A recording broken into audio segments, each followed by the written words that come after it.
All right, guys, and welcome to Cake. As always, we're doing strictly donation-based workshops, so feel free to toss in some money or donate online. And Cake is all about just offering good, down and dirty, actual useful techniques to improve your business, rather than just kind of abstract, up-in-the-air thoughts. So today we're actually going to be covering breaking through obstacles, which I like to refer to as fences. And the idea is that... can you guys be quiet over there? No. Sorry about that. I had to yell at my behind-the-scenes guys. I'm training because I'm leaving soon. So. Oh, that's right. We have another announcement before I get too deep into this, which is Derek Wyatt is going to be gone for how long? 9 weeks. 9 weeks, going on a cross-country road trip? Pretty much. Plus, are you going overseas at all? Overseas is next year. So Next year, okay, gotcha. Path. Yeah. Cross-country road trip for Derek. So we'll have Ashkan, who's spoken here before, be filling in for him in the meantime. Yeah, so a little training going on. So if the next few weeks are really sloppy, you have Ashkan to blame for it. So today we're going to be covering breaking through fences or cutting through red tape. Basically just getting through those obstacles that pop up in your way and figuring out how you can... so distracting having you guys whisper over there. Sorry. How you can get through them. So there's a few different tactics that we're going to talk about, and rather than the last Cake that we kind of addressed a lot of these things was talking about negotiation, getting things done, basically getting what you want out of interactions with people. And this one's a little more concise and pointed. And the idea behind all of these is to give you actual really useful acute tactics that you can use for these. So we have about, let's see, 1, 2, 3, 4, yeah, we have about 6 tactics total.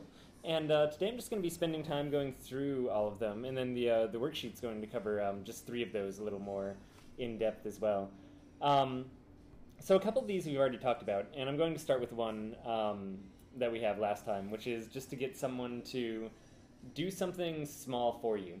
So even if you want something big out of them, getting them to do something small first is a great step. So for instance, with float tanks, trying to get manufacturers on board or being able to sell float tanks, let's say I want to work out some kind of float tank contract with another company, you could just contact them and say, hey, I want to sell your float tanks, but you're probably going to end up in some kind of crazy negotiations. Hey. How's it going? Welcome, Kevin. But what you probably want to do is contact them and get them to send you some information first, or do you even some kind of favor, give you a price quote, or even something as simple as that. Ben Franklin had a good example, which I'll break down because I told this story before, but it was like a rival politician who just hated Ben Franklin, and he wanted to figure out how to kind of reconcile this and how to get him over to his side so he wasn't just fighting this constant battle with the guy. And to do that, he knew the guy also had a large library, and Ben Franklin's this avid book collector. So he sends the guy a letter asking him to loan Ben Franklin a book, which he doesn't have. And the fellow complies and sends it over. And Ben Franklin returns it a few days later and says, oh, thank you so much for loaning it to me. And but even that act just of doing something for someone else kind of inspires this kind of post-justification of things. So we kind of think walking around in daily life that we act a certain way because we're feeling something first. And most often what happens is actually almost the inverse of that, which is that we just behave some way because of whatever crazy thing is going on, and then we justify it afterwards and say, oh, we must have done that because I felt this. So the act of giving Benjamin Franklin a book that he wanted to borrow, the person looks and says, oh, well, I lent him this really valuable book. I guess I couldn't hate him that much. And it just kind of snowballs from there. So getting someone to do something small for you if you hit a brick wall and can't get past them is a really good one.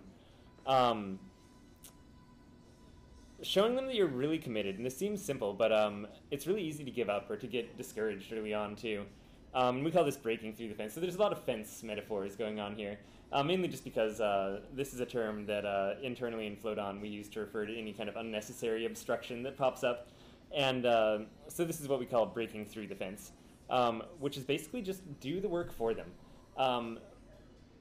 Whenever you hit a wall and it just says, you find someone who says, no, you can't get this permit, or no, you cannot get a refund on this thing, or whatever it is that you're doing, lots of times what you're hitting a wall with is just that that person is already really busy, and they don't want to spend their time making sure that you're taken care of or that your needs are met. They want to make sure that they're doing everything else that needs doing. So a really easy way to get past that is to actually just do the work for them. And think about what they'd have to do to accept your proposal or your plan or whatever it is that you're trying to get past them, and just do it for them. The same thing goes even for like applying for a job or something like that. There's a lot of training that goes into it. There's a lot of screening. I mean, if you are actually like just training yourself and going through that and documenting the process, that's getting a lot done, and also showing some kind of commitment to the cause as well. Not only does it make it easier for them to say yes to you eventually, it also just gives you an excuse to keep contacting them with things you're producing and with updates to what you're doing, which is also really important. And just in general, producing work shows that you're committed, and also that you really want to develop and get good at this thing, and that you can actually produce, which is one of the most important things for getting anything out of someone, is just to show that you're going to put your money where your mouth is. So here's an example, which is almost an example of doing this the wrong way or doing this poorly, which is we have scheduling software for our company, and there's a rival company, Spa Booker, to ours that offers pretty much the same service. They differ in a couple areas, and I went through a tour of their entire software with one of their sales reps, and one of my biggest concerns was just how are we going to transfer over all of our current data into their system. And they said that they will, walk us through the entire process. They'll get that all set up, but it's going to take a transfer and setup fee. Which, to encourage someone to switch over to another type of software, is really like it just immediately like that. I hit that wall, and that they were not going to break through that, unless they just offered to do that for me. Like, yes, no problem. We'll transfer over all your customers, and that's worth waiving this measly whatever $400, $500 fee in order to have this monthly recurring revenue coming in. So that's an example of doing it a little poorly. People approach businesses with proposals all the time. And you know this if you're running a small business, especially a brick and mortar shop, but even online. You get all kinds of things, people coming in with their grand aspirations. Even Google has come in with weird software things, then with the person swearing that she'll be back in 3 weeks to check in on us, and that she'll take down the sign for Google feedback or something like that if it doesn't work out. She never came back. We had to call and cancel our membership and get a refund for it. And it's because people have the best intentions, and when you're in the midst of something, it seems like it really is just your biggest passion, but as soon as it starts to go downhill or it gets abandoned, anyway, regardless, businesses have so many things coming in all the time, and being able to prove your merit and prove that you're sticking with it and actually just like go for it, and that you're not going to be one of those people that drops off the face of the planet and doesn't show up 3 weeks later, is really important. The more serious you show them what you're trying to accomplish, the more seriously they'll take you. And that's really the kind of moral of this. And a couple other actual good examples was one of our people who ended up being in our music program was amazing. Her name was Isakate. And she just, and I only use her name because I don't think that she'd mind this story because she's awesome. And she just hounded us to be in the music program. So we'd already taken all of our submissions for applicants, and the deadline had passed. And she started just trying to contact the person who we had running the music program, Jordan, and got an email back saying we'd closed it down, and just said, no, I'm sorry, like, that's not good enough. I need to just, like, be in this program, and I will do whatever it takes. And she sent along, like, a really big email. And then she just started showing up at the shop in person, looking for Jordan, running the music program, and was like, I will bring in my guitar and, like, sit down and play music in front of him. Like, I just need to be part of this. And eventually that turned into her opening up and saying how her first float was just this magical experience, and she wanted to explore it more. But we let her in. We absolutely let her in. If someone is that diligent and like that excited about the service that you're offering, like how can you say no to them? And that's a really good example of just kind of, bulldozing your way through that fence. Same thing when I was going around doing a project. I was trying to get local businesses to sign on board as kind of permanent treasure hunt locations for WIM, which was a treasure hunt company that I was running. And they were supposed to host clues, basically, that people would find. And one was this antique shop that just was obviously barely making any money. But I really liked the feel of the antique shop, and it's just such a good place to like hide clues on crazy metal vases and things like that. But I probably just got turned down from them like 15 times in a single month. But I'd show up like every other day just to check in with them and really tell them how I thought it would be like this great thing if they just gave me $50 a month to host a clue there. And eventually at the end of the month, they were just like, like, we really enjoy hanging out with you. I think it was after the end of like hanging out with them for like an hour and a half or something. And they just decided to go with it. And I completely closed the deal. Like, I'm pretty sure that was the first, like, just sale that they'd made to any kind of marketing service coming through the doors. So here's another strategy for you, which is making it easier for people to say yes than no. And we already talked about this one, so I won't go too far into depth with it. Our fence-related word for this one is called counter-fencing, which is basically building a fence around the fence that they build around you. So this is the idea of rather than just trying to bust through, show your own worth, like really get through their objections, you're trying to just completely overwhelm them and make their life way more difficult if they say no to you. So a good example of this is if someone's requiring some kind of documentation for something before you're allowed to proceed, providing them with way too much documentation, like 10 times as much as you think a normal person would require, and then when they require some kind of revision to that, you give them 10 times as much in terms of revisions that you'd want for that, along with all the documentation. And then you start checking in with them every few days or every week, being like, hey, have you gone through all of that stuff? Like, put a lot of work into getting that paperwork ready for you. And anytime they require something else, you just, again, overwhelm them, because whatever it is, they're just trying to save themselves time. They're trying to throw up these roadblocks. And your job, like, if this thing is actually really crucial to you, you have way more time to throw into this single point that you need to get past than they have to block your single point when they have, like, a million other floods that they're trying to stop from coming in as well. Making your information... sorry, I skipped ahead there. Making them dread the amount of work, basically, that you'll throw into each new thing that they give you is a good way to kind of sum that one up. And we've done that before. I'm not going to actually name the examples for that one just because it's such a crazy tactic. I'd rather not go into it. But I have used that many times and to good effect. This one's an especially just like to the point, cut and dry, really good tactic that doesn't take anything really to use except knowing that it exists. And this is an email tactic.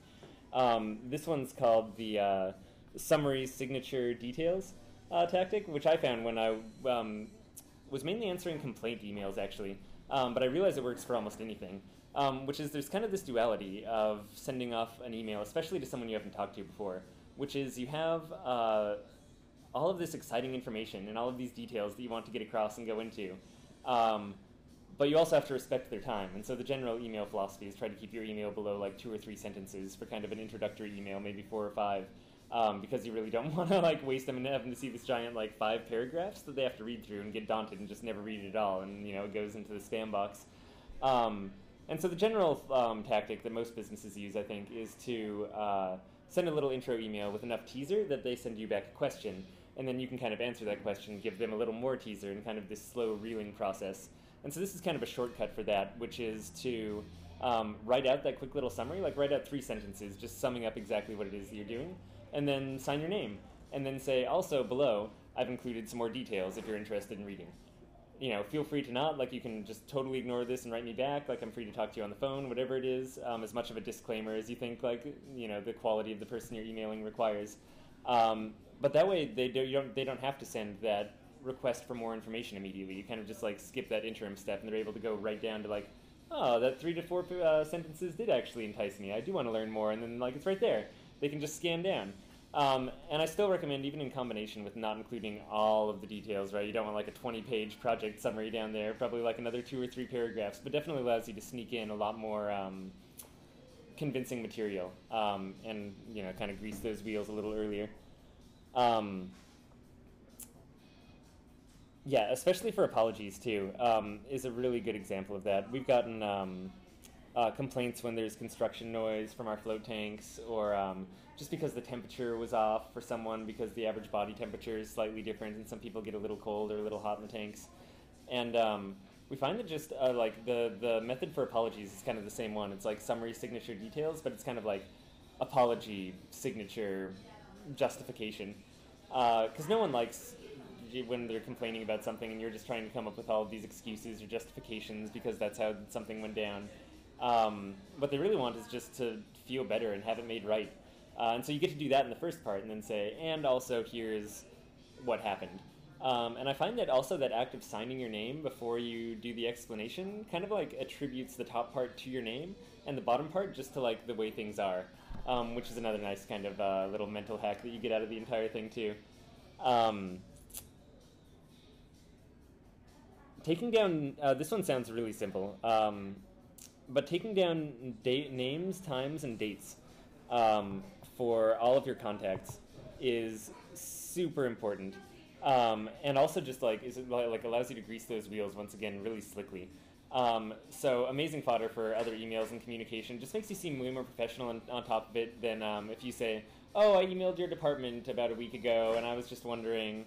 If you say, I was talking to Susie on August 17th and she recommended that I get in touch with you, that sounds way better.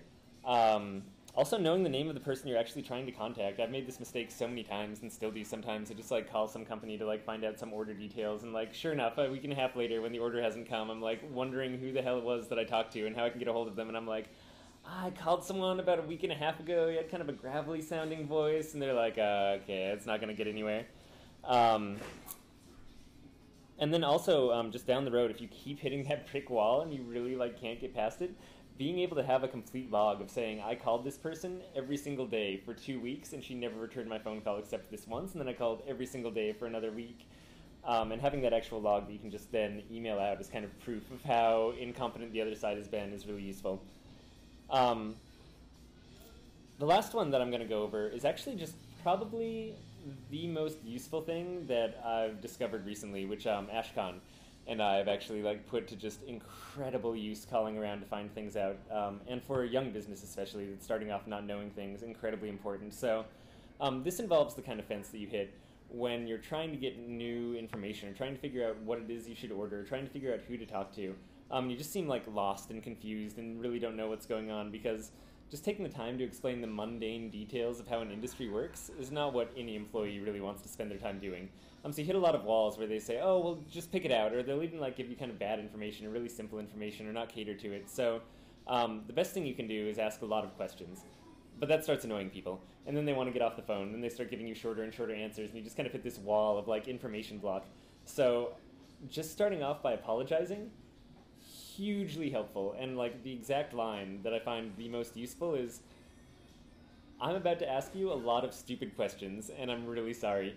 And like that alone just seems to like blow through people's defenses. They're just like, oh, no, your questions aren't stupid, it's fine, like that's what I'm here for. And kind of just like cues this auto reaction. And same thing even halfway through when they start getting a little terse and when it seems like you are taking up the like 45 minutes of the time when they're used to like a 5-minute support call. Just be like, I'm sorry, this makes no sense to me, I'm just really trying to get started in it. And it really is like, it's almost like appealing to their human nature, because like no one wants to waste time, but I think even more than that, most people, especially like in call centers or things like that, like they also just don't want to be bad people. And the more you act like a human being, the more you're appealing not to their work and what it is that they're required to do of you, but appealing to their human side and just saying like, I'm a confused human, please help me. It just works so well, and we've broken down so many people who start off even like aggressive or confrontational when we first call, and go from there into them being really helpful. And it's also that, tying it back into the very first one, that reciprocity effect again. The more that they do give you information and the more that you do tell them what's going on, they're actually able to cater to you, the more invested they get in your project, and the more they want to make sure that each successive answer isn't like then screwing you over and kind of counteracting all of this work that they've put in so far. Another part of this too is, building up that passion, letting people know what your actual end goal is and what your ultimate intention is.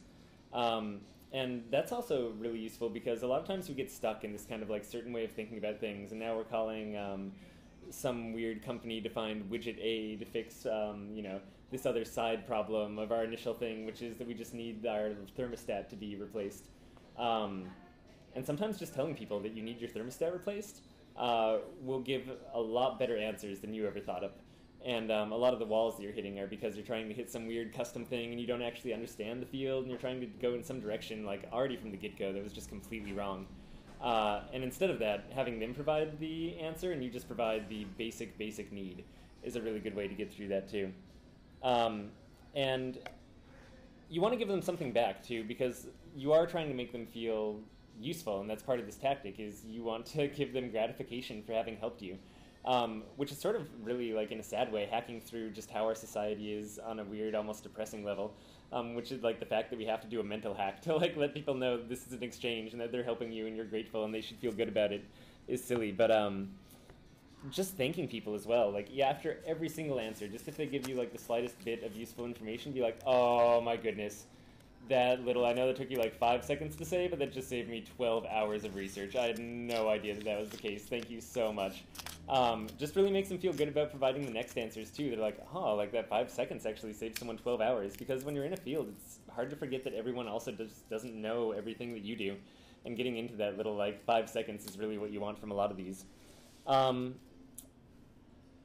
The nice byproduct and the end result of this too, in addition to just getting information, figuring out more about a field, and getting solutions to things, is that it gets easier the more conversations you have. So a good example is quotes or bids on a construction job, or really on anything that you're getting. The more by conversation 3 or 4 that you're having with these contractors that you're calling and asking them all these questions and thanking them and apologizing for being dumb, by like the 4th or 5th one, you just don't have to apologize anymore. Because although you're no longer like a contracting expert, you don't know everything they know about contracting, you pretty much know everything they know about this single job that you need done. Because you've asked 3 different people and compared all of their notes and built upon each one with all of your questions from the last. So by contractor number 4 or 5, you like are an expert on this one tiny bit of construction job that needs doing in the world. And that gives you a lot of leeway for more negotiation. It also lets you know what your options are. And in the end, the fences are just gone because you have answered all of those acute questions and you've gotten past that initial like block of information and people trying to go the simplest route. And the more that you are an expert, the more they're going to feed you expert advice back too. So like each successive learning step, it just kind of gets better and better knowledge. And that's it. That's the 6 tasks, or the 6 tactics that we wanted to go through today.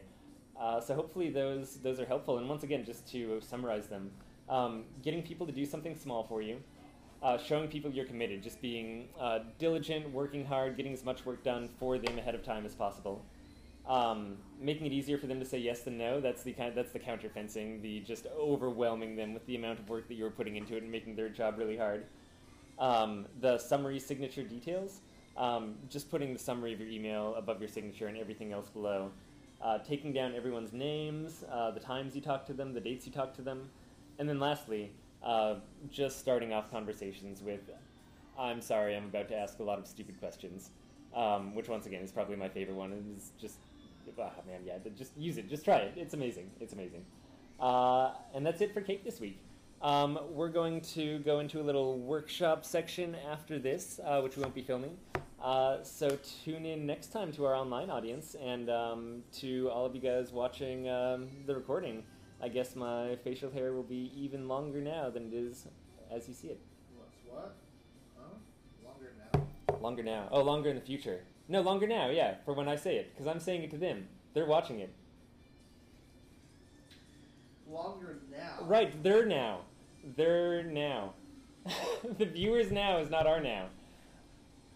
See what I'm saying here? The ones watching live, which are like 1 at this point.